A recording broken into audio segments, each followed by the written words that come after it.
Engkau berkati Tuhan. Pakai mereka lebih heran dan di atas segalanya nama Tuhan saja dipuji dan dibesarkan sampai selama-lamanya. Hari ini hari sukacita, hari ini hari penuh berkat. Hari ini hari kebebasan Tuhan. Dan kami mengucap syukur atasnya di dalam nama Tuhan Yesus Kristus. Haleluya. Amin.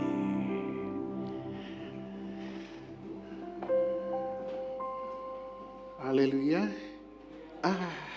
Puji Tuhan. Mumpung ada Pastor Arthur, boleh ambil kursi, Pastor Arthur, ambil kursi duduk.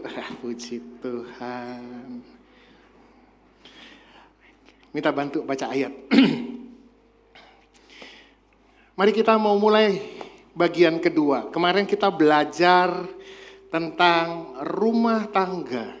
Disclaimer lagi saudara, ini bukan bicara berdasarkan pengalaman karena yang bicara belum menikah. Disclaimer dulu, tapi kita bicara berdasarkan apa yang ditulis dari firman Tuhan. Apa yang diwahyukan oleh firman Tuhan. Kita kembali ke bagian terakhir dari khotbah yang kemarin kalau saudara ingat.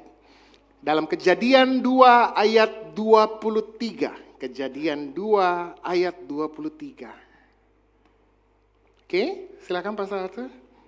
Kejadian 2 ayat 23, lalu berkatalah manusia itu, inilah dia, tulang dari tulangku dan daging dari dagingku. Ia akan dinamai perempuan, sebab ia diambil dari laki-laki. Ya, ia dinamai perempuan, Isya. Karena dia diambil dari apa? Laki-laki.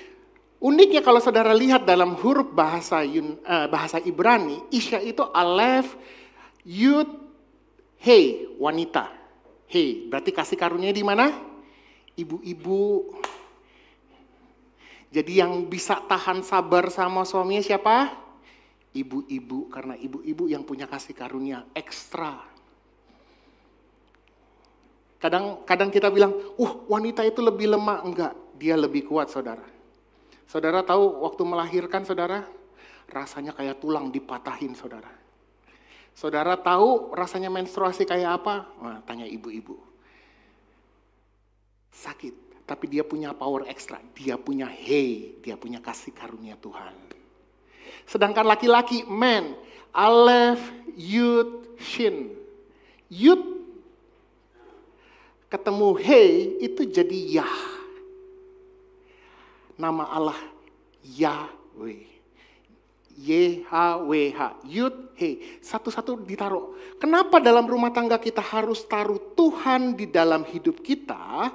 Karena kalau enggak, kalau Yud dan He-nya hilang, Tuhannya hilang dalam rumah tangga kita, yang ada tinggal ash. Ash itu artinya apa? Api. Makanya enggak kaget hari-hari ini rumah tangga Kristen, ngakunya Kristen di dalam rumah tangga enggak ada Tuhan di dalam pernikahan. Makanya kebakaran.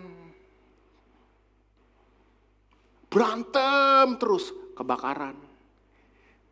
Ibu-ibu kehilangan He-nya, laki-laki kehilangan Yud-nya. Dia berubah jadi api yang saling menghanguskan. Oleh sebab itu mari kita buka, apa sih maksudnya kita menaruh Yesus di dalam pernikahan? Kita buka Yohanes 2. Yohanes 2. Boleh dibaca Pastor Arthur, satu cerita pernikahan di Kana itu. Ya. Yohanes 2, ya semua dibaca. Yohanes 2, perkawinan di Kana. Pada hari ketiga ada perkawinan di Kana yang di Galilea, dan ibu Yesus ada di situ. Yesus dan murid-muridnya diundang juga ke perkawinan itu. Ketika mereka kekurangan anggur, ibu Yesus berkata kepadanya, mereka kehabisan anggur. Kata Yesus kepadanya, mau apakah engkau daripadaku, ibu? Saatku belum tiba. Tetapi ibu Yesus berkata kepada pelayan-pelayan, apa yang dikatakan kepadamu, buatlah itu. Di situ ada 6 tempayan yang disediakan untuk pembasuhan menurut adat orang Yahudi, masing-masing isinya 2-3 buyung. Yesus berkata kepada pelayan-pelayan itu, isilah tempayan-tempayan itu penuh dengan air, dan mereka pun mengisinya sampai penuh. Lalu kata Yesus kepada mereka, Sekarang cedoklah dan bawalah kepada pemimpin pesta. Lalu mereka pun membawanya. Setelah pemimpin pesta itu mengecap air yang telah menjadi anggur itu, dan ia tidak tahu dari mana datangnya, tetapi pelayan-pelayan yang mencedok air itu mengetahuinya. Ia memanggil mempelai laki-laki dan berkata kepadanya, "Setiap orang menghidangkan anggur yang baik dahulu dan sesudah orang puas minum, barulah yang kurang baik. Akan tetapi engkau menyimpan anggur yang baik sampai sekarang." Hal itu dibuat Yesus di Kana yang di Galilea sebagai yang pertama dari tanda-tandanya, dan dengan itu ia telah menyatakan kemuliaannya dan murid-muridnya percaya kepadanya. Amin. Thank you. Kita mulai balik dalam Yohanes 2 ayat 1. Dibuka dengan kata-kata apa? Pada hari ketiga. Kalau saudara ingat khotbah di awal tahun saya bicara hari ketiga, selalu bicara the end times. Akhir zaman. Kenapa? Kedatangan Yesus, kalau saudara lihat peta zaman, ingat ya, hari pertama, hari kedua, hari ketiga. Pada hari ketiga dia datang. Orang Samaria yang luka, lalu ada orang Israel yang sakit, lalu dibawa oleh orang Samaria untuk berobat. Dia bilang apa? Tunggu pada hari ketiga. Yesus bangkit pada hari ketiga. Always bicara tentang zaman akhir. Ada pernikahan Kana di Galilea. Dan ayat 2 menariknya, Yesus dan apa? Murid-muridnya diundang. Nah, ayat 3 dia bilang gini, ketika mereka kekurangan anggur, kekurangan ya, Ibu Yesus berkata kepadanya apa? Mereka kehabisan anggur. Maklum, ibu-ibu selalu berpikir panjang. Anggur sudah kurang, ibu-ibu bilang, habis. Betul? Iya. Itulah sebabnya kalau dalam rumah tangga yang ngatur untuk short term, untuk kebutuhan rumah tangga ibu-ibu. Padahal masih ada sisa sedikit, habis. Kenapa? Biar bapak-bapak bersiap cari beli lagi gitu. Habis. Nah, padahal masih kurang. Tapi saudara perhatikan ketika anggur mulai habis dalam pernikahan. Bahaya saudara. Kenapa? Ketika anggur selalu bicara tentang sukacita, tentang cinta, sesuatu yang baik gitu loh saudara. Tapi lucunya hari-hari ini ditulis dengan spesifik pada hari ketiga mereka kekurangan anggur. Hari-hari ini pernikahan sudah tidak sesuatu yang menarik, bukan? Kalau saudara lihat generasi sekarang, ngapain menikah? Boro-boro menikah, punya anak child free, menikah ya sudah. Mendingan pelihara anjing katanya, daripada pelihara anak. Mahal. Anjing kasih dog food, anak sekolah sekarang berapa duit? Wah mahal. Sekarang kenapa? Karena yang menikah nggak kasih contoh. Bercerai, cerai, menikah, cerai. Ada yang pacaran kelamaan. Kenapa kadang-kadang kalau saudara perhatikan dalam tradisi-tradisi Ibrani, tradisi orang Yahudi, pacaran itu nggak boleh lama-lama saudara. Karena saudara sadar semakin lama saudara berpacaran, rasa yang dulu pernah ada, itu kadang menjadi tawar. Betul nggak? Tapi bahayanya dalam masa pacaran yang begitu lama, rasa yang dulu tetap masih ada itu menjadi tawar. Saudara belum dalam satu ikatan. Saudara belum masuk dalam satu covenant. Itulah sebabnya yang pacaran lama-lama. Tolong kasih timeline. Saya nggak ngomongin. Kalau saudara belum siap menikah, temenan dulu. Kenapa? Karena pacaran adalah apa? Persiapan menuju pernikahan. Konsisten di gereja ini, kalau Anda tidak sedang mempersiapkan menuju pernikahan, cuman kenal-kenalan aja, temenan dulu. Suatu saat saya nonton TikTok saudara, di sini menarik saudara. Nonton TikTok, terus dia bilang begini, dia cerita begini, ada satu cerita gini. Saudara tahu bahwa ternyata pacaran itu, dia menghitung pacaran dalam waktu 5 tahun. Ternyata bisa beli rumah satu, saudara. Ada yang sudah batuk-batuk di belakang. Tapi saudara tahu bahwa saudara menghabiskan uang 5 tahun itu baru pacaran, pergi nonton setiap minggu. Saudara pergi nonton, jalan bensin, makan. Belum dihitung kue anniversary, uang anniversary. Wah, baru 1 bulan udah perayaannya anniversary aja. Pada anniversary untuk setahun, tapi pacaran 1 bulan, pokoknya rasanya, cinta hatinya luar biasa. Pacaran 1 tahun, 2 tahun, 3 tahun, 4 tahun, 5 tahun. Kapan menikahnya? Ya kami belum siap. Loh 5 tahun ngapain aja? Main gundu? Enggak kan? Ada orang yang bangga, saya sudah pacaran 10 tahun. Wah. Tapi kamu pacaran 10 tahun buat apa? 10 tahun dan kamu tidak mengenal pasangan kamu. Something wrong. Kamu cuman apa pacaran? Pacaran yang pergi jalan berdua. Kamu tidak sedang merencanakan apa yang kamu akan lakukan ketika kamu nanti menikah. Itulah sebabnya penting. Nah, sekarang ada bimbingan pranikah sama Pastor Welly. Di gereja ini sudah mulai ada bimbingan pranikah. Kenapa? Karena engkau sudah harus mempersiapkan. Menikah itu bukan cuma sekedar hari Minggu, kamu jemput dari rumah, pergi jalan-jalan, pergi ke gereja bareng, makan bareng. Enggak. Saudara pikir, wah seneng. Yang penting ada pegangan, seneng. Tapi saudara lupa. Laki-laki sejati yang paling penting nih dalam pernikahan itu taruh cincin di jari pasangannya. Itu. Kalau saudara masih menggantungkan, lebih baik stop. Nah, saya kasih tahu nih yang belum kawin nih. Jangan terlalu lama. Ibu-ibu, perempuan-perempuan, nona-nona yang cantik. Kalau calonmu tidak naruh kawin, hati-hati, dia toksik saudara-saudara. Jauhi. Tapi lucunya ada orang sudah tahu begitu, masih terus dipertahankan. Kamu tahu bahwa ujung pernikahan ini ujung pacaran ini harus ada ujungnya pernikahan. Tapi nggak akan ada ujungnya ulur. Dikasih tahu kapan menikah. Sampai ada yang bilang menikah itu kadang-kadang lebih baik dijebak. Siapa yang sini menikah? Maunya dijebak. Jangan saudara. Seorang pria meninggalkan ayah dan ibunya dan menjadi satu dengan istrinya. Ada kerelaan di situ. Jatuh cinta bukan dijebak.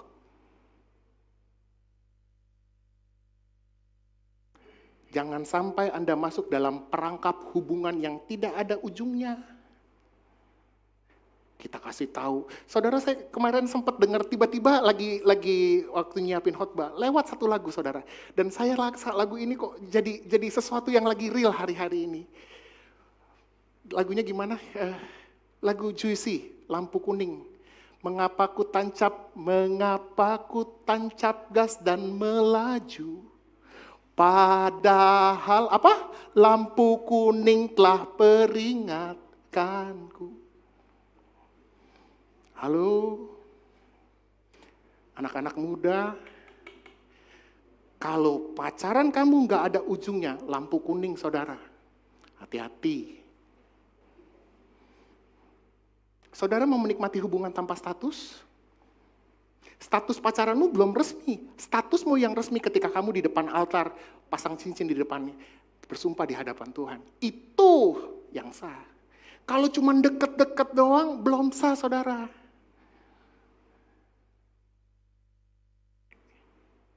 Jangan habiskan waktu. Dan ketika kita, nggak apa-apa, pacaran makin lama makin bagus. Enggak. Bahkan yang itu makin lama makin habis. Cinta-cinta yang dulu lama-lama dingin. Kalau sudah menikah nggak bisa, udah terikat saudara. Aduh, gue bosan sama laki gue. Ya nggak bisa, engkau harus nikmati suamimu. Bersukacita dengan suamimu, bersukacita dengan istri masa mudamu, Alkitab bilang. Kamu udah terikat. Tapi kalau kamu belum, Mau sampai kapan?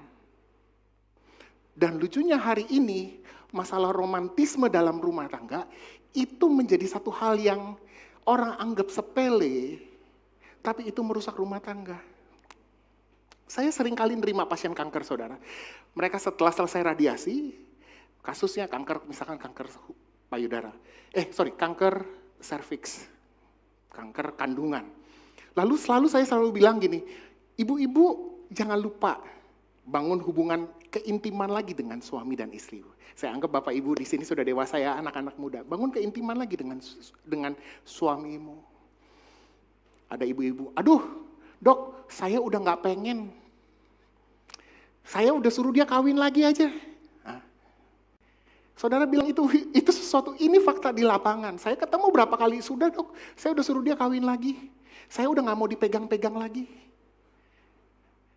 Bapak ibu yang udah menikah, dipegang masih nyetrum gak? Apa dipegang suaminya? Apa sih lu pegang-pegang? Gitu kah? Apa masih di istri, apa sih? Dulu zaman pacaran, kentut sedikit, mohon maaf sayangku, gak apa-apa, wangi. Sekarang apa sih lu? Romantismenya hilang. Dan yang kedua yang berbahaya, pernikahan sudah tidak memabukkan lagi. Maksudnya apa? Kita buka dulu satu-satu. Apa yang dimaksud dengan kehilangan romantisme? Kidung Agung 8 ayat 6. Nah.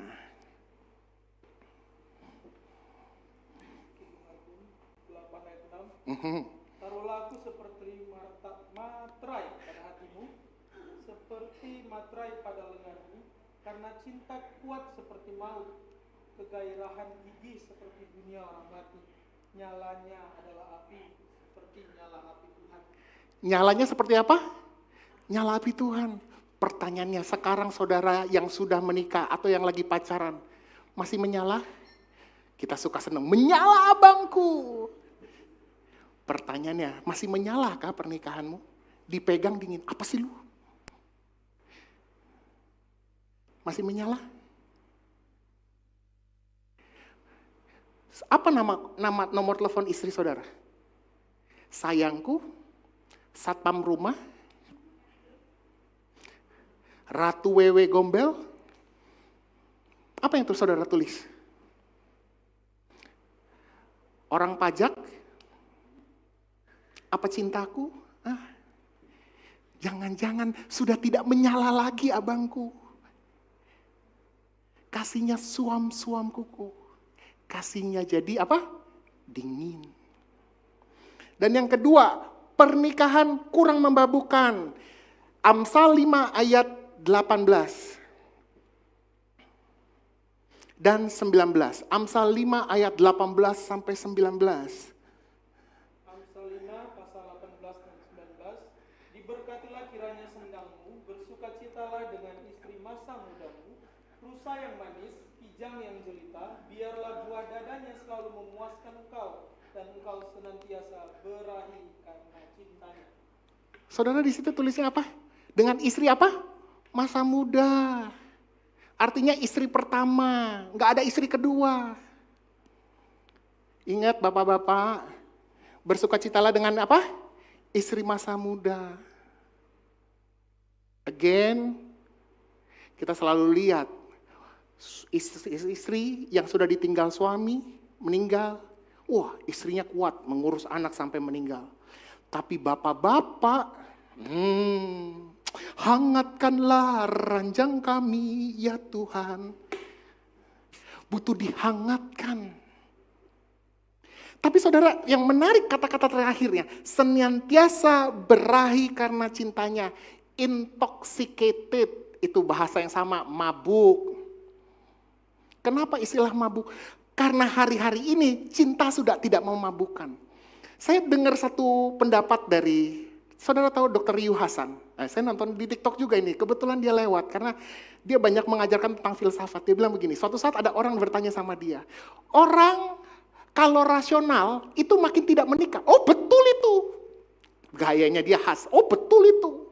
Orang semakin tidak rasional tidak akan menikah.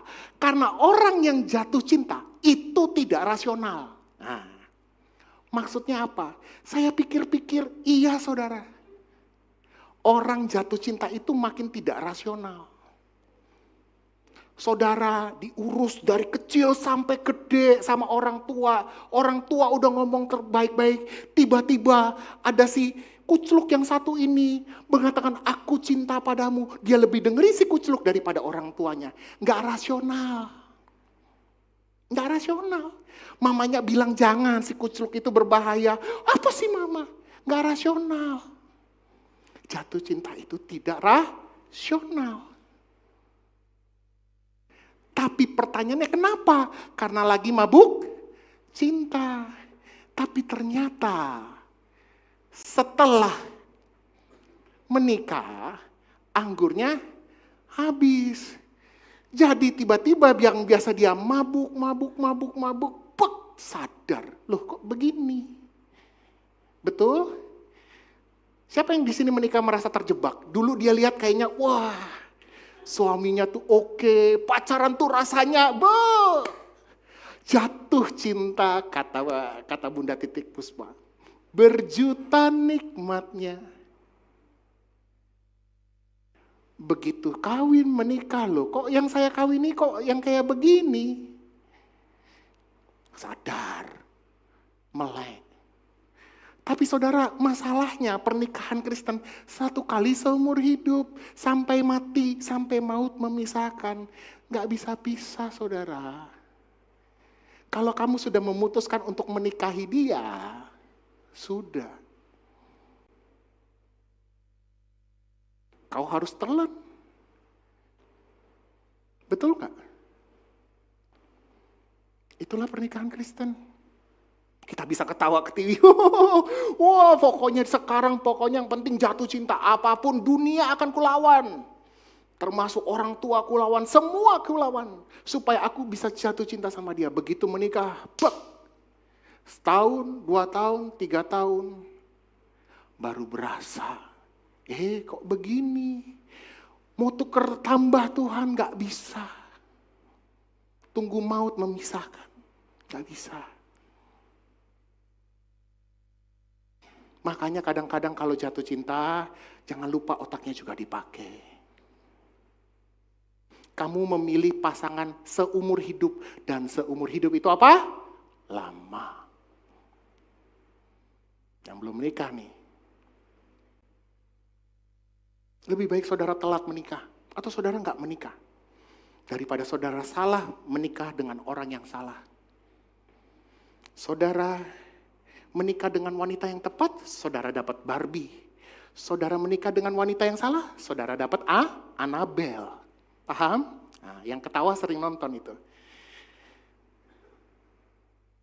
Kemarin saya ngobrol sama Pastor Welly sama Pak Yakub. Saya ngomong gitu. Ada satu quotes yang menarik.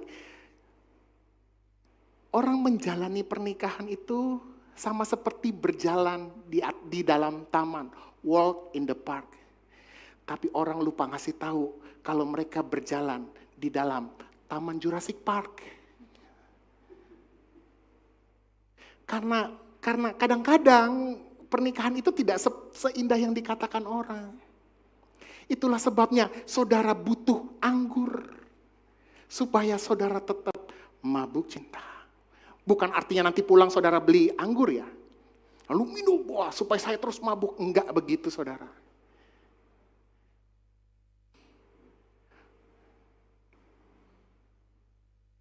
Ada satu cerita saudara, ada seorang bapak pergi ke bar, lalu dia minum anggur, buka dompet, minum anggur.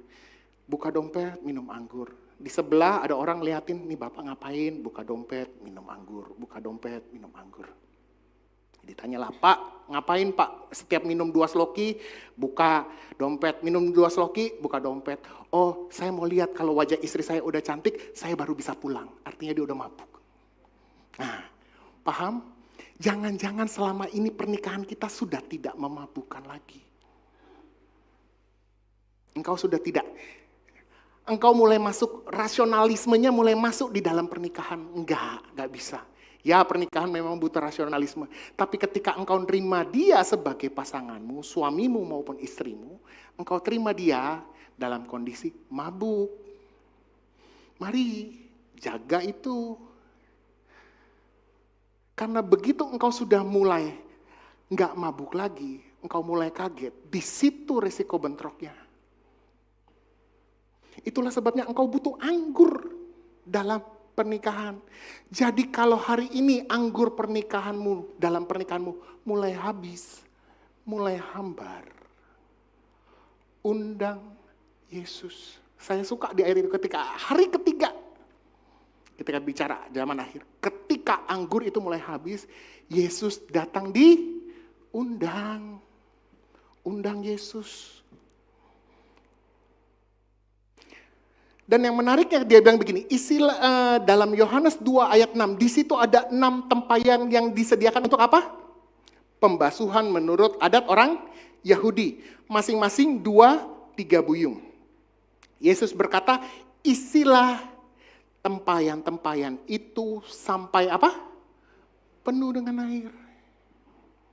Saudara tahu kan lagu ini? Isilah Tuhan bejana hidupku, lepaskan dahaga jiwaku, roti hidupan beriku makan sepuasnya, isilah hingga sampai sempurna. Bapak Ibu lupa kalau pernikahanmu mulai habis. Mari isi, bukan istri saja yang diisi. Hai bapak-bapak, karena makin kesini kelihatannya ibu-ibu lebih senang ibadah daripada bapak-bapak. Bapak-bapak, engkau juga harus diisi dengan kebenaran firman Tuhan. Engkau harus diisi sampai penuh. Ini bukan tugas ibu, bukan tugas bapak. Ini tugas keduanya, karena keduanya jadi satu daging. Kadang-kadang ada orang bilang, wah sudahlah, yang penting istri saya ke gereja, yang penting suami saya ke gereja. Nggak bisa gitu saudara.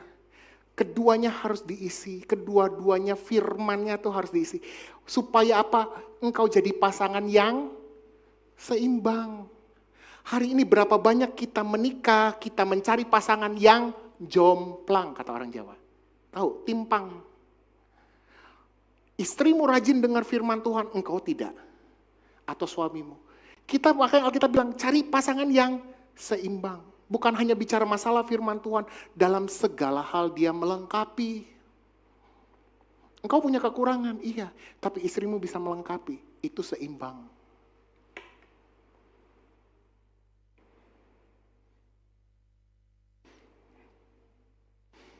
Dan yang menarik adalah di ayat 9 dan 10.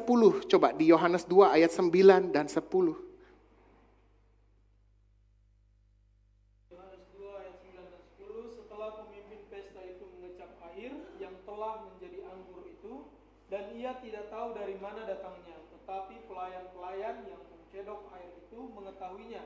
Ia memanggil mempelai laki-laki dan berkata kepadanya, setiap orang menghidangkan anggur yang baik dahulu, dan sesudah orang puas minum, barulah yang kurang baik.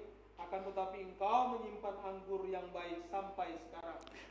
Saudara perhatikan, kenapa tahun ini, saudara ingat ketika awal tahun saya bicara tentang, Bapak Gembala bicara tentang the year of reformation. Bahwa Tuhan akan mereform semua yang ada di dalam gereja ini. Tapi saya bilang sama Pak Gembala, kayaknya Tuhan bikin sesuatu bukan cuma sekedar reform. He accelerated. Saya sudah dengar saya dengar Pastor Morton tiba-tiba udah diangkat. Puji Tuhan sudah bisa sah buka sidang sendiri. Semua sedang dipercepat. Dan hari ini yang Tuhan mau pulihkan dalam gereja, pernikahan. Rumah tangga harus pulih saudara. Karena keluarga itu jadi pilar dalam gereja. Kalau engkau punya keluarga yang sehat, engkau punya hubungan keluarga yang sehat, engkau jadi pilar dalam gereja.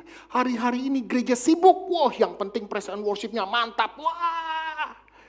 Tapi keluarga berantakan. Sibuk pelayanan, melayani lebih sungguh, keluarga berantakan. Itu sedang tidak jadi pilar dalam gereja. Hari ini Tuhan mau reformasi, tapi saudara yang harus saudara perhatikan kata-kata dari pemimpin pesta itu, dia bilang gini, bahwa setiap orang itu siapin anggur yang bagus dulu, baru yang gak enak. Tapi apa yang terjadi? Anggur yang datangnya dari Tuhan bisa membuat anggur yang tadi rasanya, yang orang bilang anggur udah habis, mungkin ini udah anggur sisa-sisaan. Tuhan kasih anggur yang lebih baik. Saudara ngerti, untuk bikin proses anggur itu gak butuh 1 tahun, 2 tahun. Bahkan kalau saudara perhatikan, untuk dapat panen yang bagus, itu kadang-kadang harus tunggu 5 tahun, 10 tahun baru dapat produksi anggur yang bagus. Setelah itu dia harus difermentasi, lalu diproses, bisa sampai puluhan tahun, baru bisa menghasilkan anggur yang bagus, yang mahal. Tapi dalam sekejap, Tuhan bisa bikin anggur yang lebih baik dalam rumah tangga. Hari ini Tuhan mau bikin dalam setiap rumah tangga ada anggur yang baik, lebih baik. Jangan fokus cari ke dunia. Saudara pikir, wah cari ke dunia. Enggak. Bagaimana engkau bisa punya produksi anggur yang baik? Engkau undang Yesus, isi hatimu dengan firman. Jangan kita, wah ini kurang, pernikahan ini kurang ini nih. Coba saya dengar kata orang, kata TikTok, kata penasihat konseling pernikahan. No. Kita lupa, kita disatukan di hadapan Tuhan. Pernikahan itu harus kembalinya kepada siapa? Tuhan. Kalau pernikahanmu lagi rasanya kering Tuhan, bosen Tuhan, kembali kepada Tuhan. Ada satu ayat yang suka dipakai dalam pernikahan, tapi ini menarik sekali. Buka Pengkhotbah 4 ayat 9 dan 12. Pengkhotbah 4 ayat 9 dan 12. Pengkhotbah 4 ayat 9 dan 12, berdua lebih baik daripada seorang diri, karena mereka menerima upah yang baik dalam jerih payah mereka. Ya. Dan 12, dan bila mana seorang dapat dialahkan, 2 orang akan dapat bertahan. Tali 3 lembar tak mudah diputuskan. Oh, ini ayat suka di ngomongin buat yang jomblo-jomblo. Ingat, kawin. Tapi kita suka kawin. Iya, Alkitab bilang kawin, tapi mereka lupa bahwa dalam pernikahan itu bukan cuma sekedar kawin. Setelah kawin lalu apa? Bingung. Kalau goalsmu cuma hanya di pesta pernikahan, selesai, salah. Pernikahan itu, pesta itu baru mulai. Engkau baru mulai pernikahan. Tapi dia bilang, uniknya dia bilang gini, 2 orang akan dapat bertahan. Tapi tali 3 lembar tidak dapat diputuskan. Saudara paham? Dalam setiap pernikahan butuh pihak ketiga. Mohon maaf, jangan saudara tiba-tiba, wah artinya kita perlu orang ketiga. Enggak, salah. Dengerin dulu, setiap pernikahan butuh pihak ketiga. Every marriage need a third party. Maksudnya apa? Mari kita lihat segitiga ini. Next.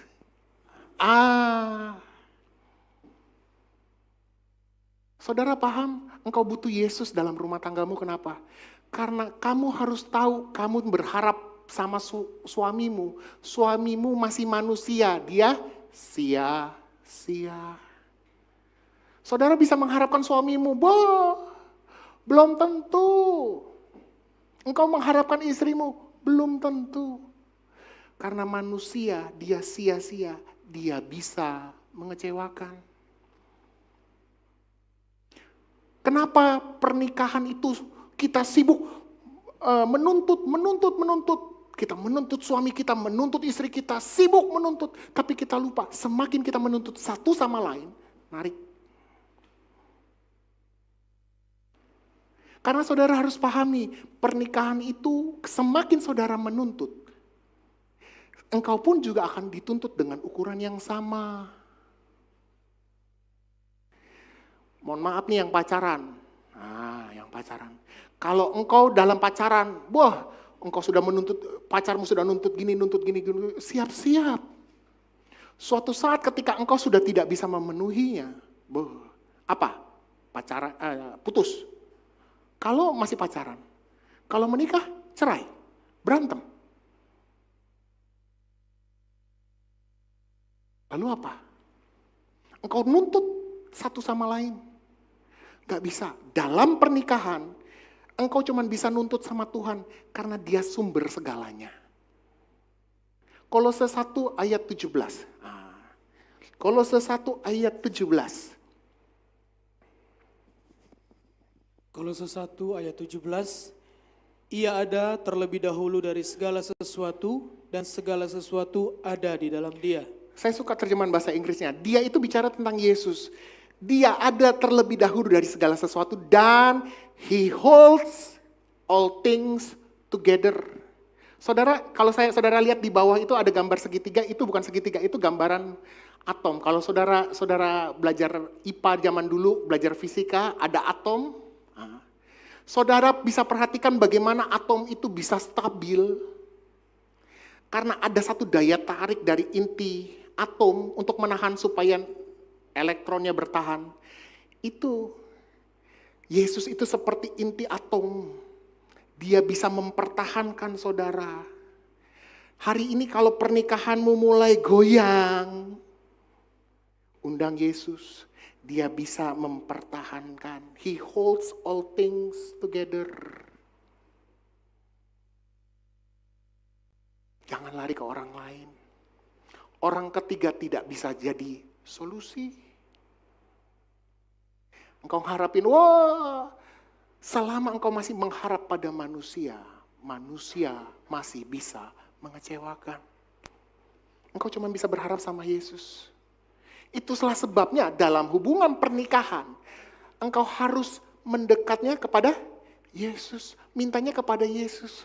Lalu hubungan suami istri, engkau saling supply, saling memberi, tanpa nuntut.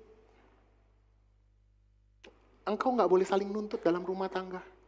Bab, lu harusnya begini, kamu harusnya begitu. Semakin engkau mulai menuntut, engkau semakin narik dan akhirnya terpisah. Tapi engkau mari, mintanya sama Tuhan. Tapi suami sama istri saling mengisi. Engkau semakin dekat. Saudara perhatikan, semakin engkau mendekat kepada Tuhan, hubungan suami dan istri akan semakin jauh. Tapi semakin engkau jauh dari Tuhan, segitiga itu semakin lebar. Hubungan suami istri jaraknya makin jauh. Makanya gak kaget, hari ini engkau boleh diberkati di atas mimbar pernikahan. Tapi pernikahanmu hampa. Cuman status. Engkau menikah cuman apa? Status. Biar kelihatan hebat sudah menikah. Lalu setelah menikah apa? Dituntut punya apa? Punya anak. Harus punya anak. Nggak akan selesai, saudara. Makanya pernikahan itu bukan orang yang ngebet menikah. Tapi orang yang siap. Siap atau apa? Siap untuk tidak mentingin dirinya sendiri. Siap nggak saudara? Yang mau menikah nih? Nggak mentingin diri sendiri. Kalau saudara masih berfokus, saya, yang penting buat saya. Susah saudara. Pernikahan akan selalu gosok berantem terus. Kalau cuman fokusnya saya.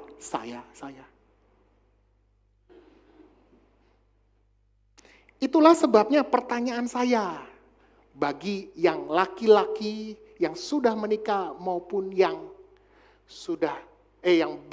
yang akan menikah, sudah siap nggak? Anda yang mengaku, saya laki-laki sejati. Saya dengar satu cerita. Saudara nonton, ada satu influencer.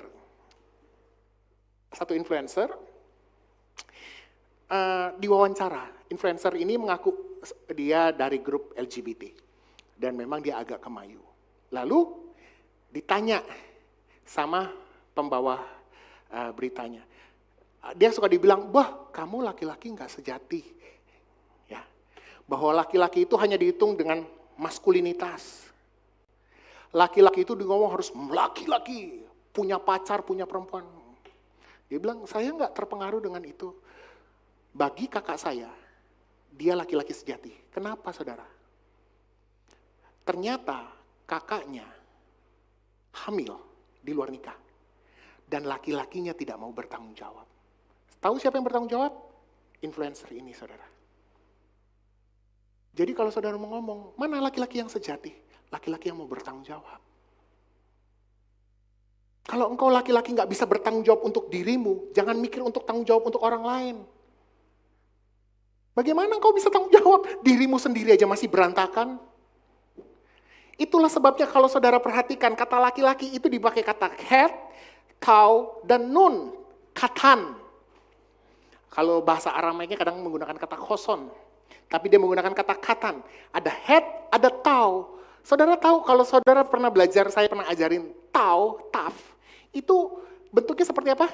Salib. Makanya saudara nggak kaget. Hai suami, Efesus 5 ayat 25, hai suami kasihilah apa? Istrimu sebagaimana Kristus yang mengasihi jemaat dan telah apa? Menyerahkan diri. Jadi yang harus berkorban siapa? Hai, yang harus berkorban siapa? Yang laki-laki. Karena salibnya di situ. Tuh, kalau saudara perhatikan, lihat di atas itu, huruf ta itu bentuknya salib. Kalau itu bentuk yang sekarang itu yang sebelah kanan, saudara. Tapi bentuk asli yang paling tua itu bentuknya seperti salib, saudara. Makanya ketika Yesus bilang, "Akulah Alfa dan Omega," dia bicara dalam bahasa Ibrani. Akulah Alef dan akulah Taf. T. Salib. Kata khatan, taunya, tafnya, itu di laki-laki. Jadi yang harus berkorban siapa?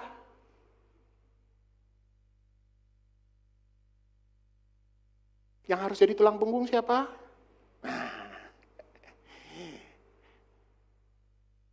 Ini penting, saudara. Istrimu boleh bisa bekerja, tapi di gereja ini kita mendorong bahwa laki-laki, engkau jadi imam, jadi kepala. Gak ada imam jadi kepala lalu kerjanya, tidur bangun, gak ada. Engkau minta dilayani istrimu, tapi engkau gak bisa jadi imam, gak bisa jadi tulang punggung dalam keluarga. Salah. Something wrong. Kalau engkau jadi kepala rumah tangga, engkau siap berkorban demi memenuhi kebutuhan rumah tangga. Apakah itu tuntutan? Enggak. Sama seperti Kristus menyerahkan dirinya kepada jemaat. Kristus. Untuk menguduskannya sesudah dia apa? Menyucikan dan memandikannya. Unik, saudara. Tadi ada, kalau di ala tempayan, ada tempayan apa? Pembasuhan. Di sini untuk menguduskan sesudah ia menyucikan dan memandikannya dengan air dan firman. Supaya dengan demikian ia menempatkan jemaat di hadapan dirinya. Hai bapak-bapak, ibu-ibu, kalau ibu-ibu ini banyak cacat dan celah. Hai bapak-bapak, tugasmu untuk memastikan dia tetap berkenan. Itu bukan tanggung jawab orang lain. Kalau kau bilang, wah istri saya begini-begini. Loh, engkau harus bisa melihat dia berkenan. Sama seperti Kristus. Hari ini makanya kenapa saya bisa bilang bahwa keselamatan itu kekal. Dari sini aja sederhana, saudara. Ketika Kristus melihat saudara, dia bisa melihat engkau apa? Berkenan. Kenapa? Karena dia memandikan saudara, menguduskan saudara. Itu tugas dia sebagai laki-laki. Dan dalam pernikahan juga harus berlaku hal yang sama. Tanggung jawabmu bapak-bapak, tanggung jawabmu laki-laki yang ada di tempat ini. Tanggung jawab kamu. Untuk memastikan istrimu tetap berkenan sebagai pengantin yang kudus. Ini bukan hanya bicara hubungan gereja dengan Tuhan. Ini bicara dalam hubungan suami istri. Buka Efesus 5 ayat 22 sampai 24. Yang kedua kita bicara tentang bagaimana jadi mempelai wanita. Nah, baca Efesus 5 ayat 22 sampai 24. Efesus 5 ayat 22 sampai 24. Hai istri, tunduklah kepada suamimu seperti kepada Tuhan. Karena suami adalah kepala istri sama seperti Kristus adalah kepala jemaat. Dialah yang menyelamatkan tubuh. Karena itu sebagaimana jemaat tunduk kepada Kristus, demikian jugalah istri kepada suami dalam segala sesuatu. Saudara perhatikan kata kalah.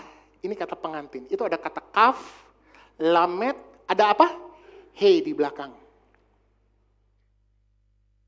Ingat, yang harus punya kasih karunia siapa? Istri. Karena itulah tugas istri. Kenapa? Karena dia melengkapi. Saudara perhatikan, bahasa kata kalah itu sebenarnya itu adalah kata yang diucapkan Yesus. Tapi dalam dialek, ketika Yesus bilang, sudah selesai. Dia nggak ngomong dalam bahasa Yunani, tetelestai. Enggak, saudara. Dia ngomong dalam bahasa ini, finish, complete, kalah. Dan kata yang sama dipakai untuk sebagai pengantin wanita. Dia melengkapi. Bu, engkau hadir sebagai pelengkap. Bukan tambahan topping ya saudara ya. Bukan tambahan topping, pelengkap. Kekurangan suamimu akan diisi oleh kelebihanmu dan kekurangan istri akan diisi oleh kelebihan suami. Lengkap, komplit. Terus kalau saya rasa hubungan ini nggak komplit gimana? Jangan-jangan waktu pacaran dulu engkau nggak nilai dari situ. Apakah pasangan bisa melengkapi dirimu apa tidak? Karena pengantin wanita bicara tentang apa? Komplit. Engkau melengkapi. Komplit. Siap gak jadi pengantin wanita? Tunduk. Tapi laki saya moyong. Oh nggak bisa. Tunduk. Itu resiko. Kata teman saya, setiap keputusan ada konsekuensi logis. Kalau kamu sudah pilih pasangannya dia, konsekuensinya telan. Jangan kau komplain, kenapa kalau begini? Waktu pacaran ngapain? Main tiup-tiupan pesawat. Makanya masa pacaran itu pilih pasangan baik-baik. Karena engkau menikah 1 kali seumur hidup. Mungkin ada yang 1 kali. Kalau dia itu, tapi enggak. Pernikahan dalam Kristus cuma 1 kali sampai maut memisahkan. Walaupun ini akhirnya ada yang bilang, wah nanti kalau pasangan udah meninggal boleh kawin lagi. Ya terserah, tapi sebenarnya dalam Alkitab 1 kali seumur hidup. Pilih baik-baik. Nggak bisa ditukar tambah, trade in, kayak handphone. Aduh, handphone saya udah jelek, trade in. Nggak bisa. Lakimu dipasang kayak begini, setelannya sampai tua, ya kau nikmatilah dia. Telan konsekuensinya. Jangan nanti sudah menikah, kau komplain gak bisa, itu pilihanmu, tutup mata. Makanya saya selalu ingat ketika orang tua saya selalu ngomong gini, kalau sebelum kamu nikah, buka mata lebar-lebar. Kamu cari pasangan yang seimbang. Walaupun orang tua ribut, gak apa-apa, dengerin. Karena mereka jangan-jangan punya masukan. Jangan seperti kata lampu kuning, lagunya Juice itu. Kau udah dikasih lampu kuning, terobos. Begitu menikah sudah tutup buku. Nggak bisa ribut, nggak bisa. Lalu salah nih, nggak bisa ditukar tambah saudara. Pikir baik-baik. Kami pengen bahwa di dalam gereja ini pernikahan Kristen itu pernikahan yang awet. Bahwa setiap keluarga itu bisa jadi teladan. Kenapa? Kadang-kadang yang menikah bilang cepetan kawin. Tapi yang menikah tidak bisa kasih teladan. Salah. Engkau tidak kasih teladan tapi engkau maksain menikah. Jangan-jangan engkau sedang menjebak.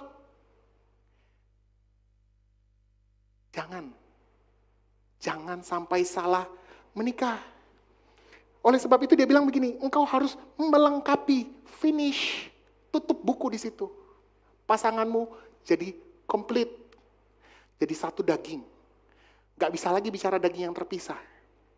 Kenapa ini penting? Kalau saudara perhatikan kata kaf di situ dan kata head di situ, kalau digabung, itu menjadi satu arti yang artinya kowah. Kata katan dari kata headnya dari katan dan kalah pakai kafnya. Itu kalau dikombinasikan, itu jadi kata satu kata, yaitu apa? Kowah, power, kuasa. Dan ayat ini ada di dalam Ulangan 8 ayat 18. Tetapi haruslah kamu ingat kepada Tuhan Allahmu. Sebab apa? Dia yang memberikan kepadamu apa? Kekuatan, koah. Untuk memperoleh apa?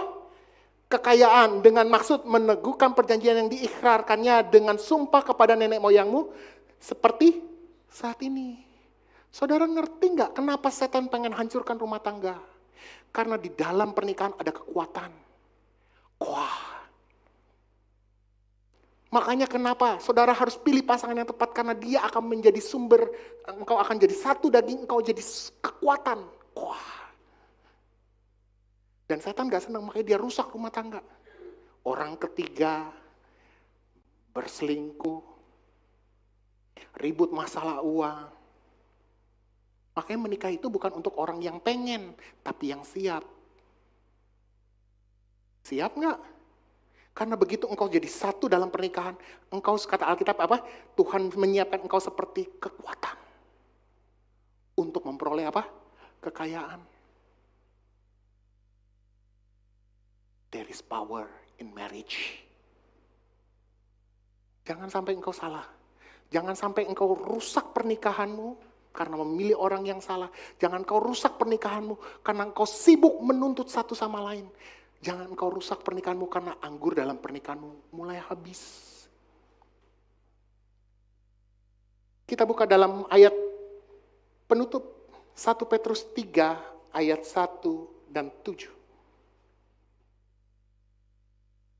Kenapa pernikahan itu butuh kekuatan?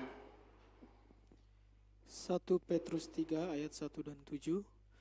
Demikian juga kamu, hai istri-istri, tunduklah kepada suamimu, supaya jika ada di antara mereka yang tidak taat kepada firman, mereka juga tanpa perkataan dimenangkan oleh kelakuan istrinya. Ayat yang ketujuh, demikian juga kamu, hai suami-suami, hiduplah bijaksana dengan istrimu. Sebagai kaum yang lebih lemah, hormatilah mereka sebagai teman pewaris dari kasih karunia, yaitu kehidupan, supaya doamu jangan terhalang. Saudara perhatikan, suami istri engkau satu dalam covenant Tuhan, dalam perjanjian Allah. Ketika hubungan itu rusak, doamu terhalang. Kenapa dalam pernikahan engkau gak ngalami berkat Tuhan? Jangan-jangan doamu terhalang. Engkau ribut satu sama lain. Dalam rumah ribut. Gak ada kekuatan. Doamu terhalang.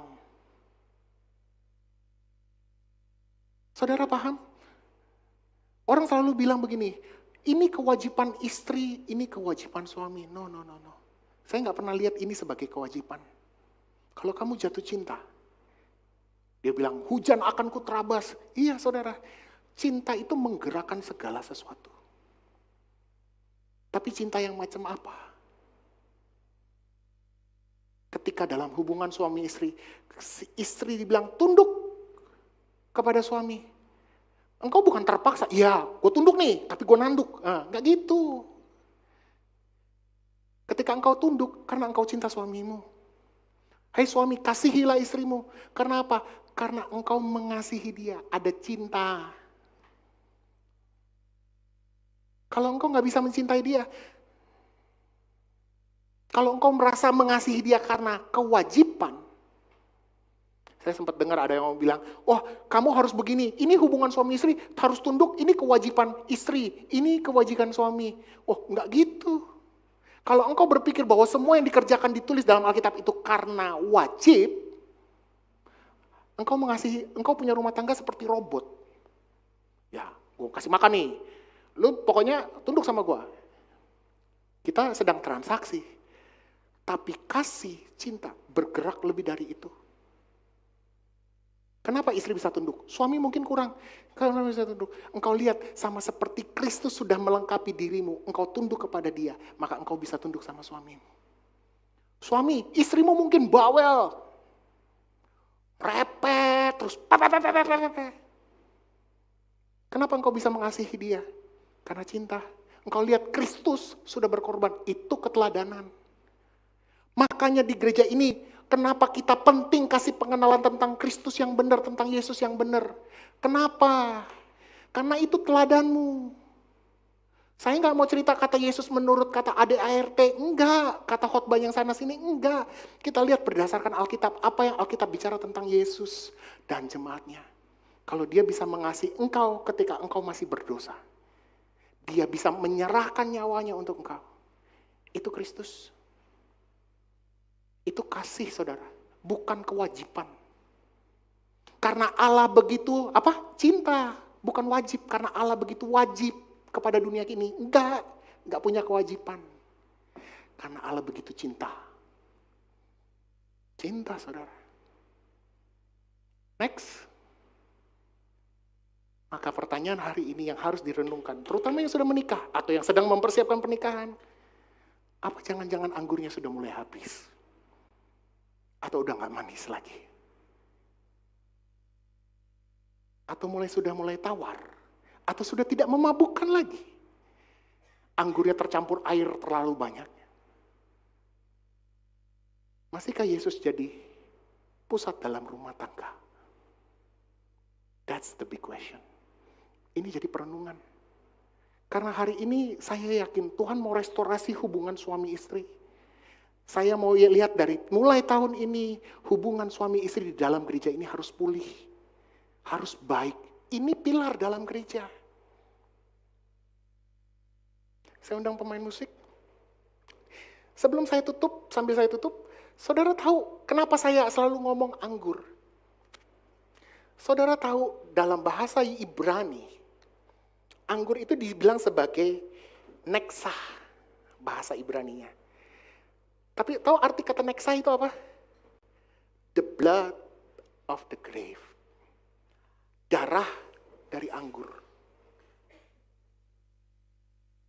Makanya anggur itu kalau begitu diolah, begitu diperas, dibikin, termasuk ada beberapa yang tafsiran ketika Yesus menggunakan anggur perjamuan, maka dia bilang, inilah darahku. Karena itu diambil dari anggur yang dihancurkan, diperas, dirusak sedemikian rupa. Sehingga sari anggurnya keluar seperti darah. The blood of the grape. Dam. Makanya dia bilang, inilah darahku. Saudara tahu, laki-laki, engkau berkorban untuk istrimu. Lihat kenapa Kristus sudah berkorban untuk gerejanya. Saudara perhatikan, karena lagu ini, karena darah ini yang sudah tertumpah.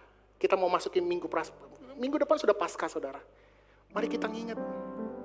Ketika saudara ngelihat hubungan suami istrimu lagi berantakan, engkau lihat keteladanan Yesus. Darahnya tertumpah. Dia mengasihi engkau. Bukan ketika engkau lagi benar dan bayar perpuluhan. Enggak, dia mengasihimu ketika kamu masih dalam dosa. Ditulis dengan jelas. Dan dengan kasih yang sama, dia mengangkat hidupmu. Darah itu yang akan memberi kekuatan dalam pernikahanmu.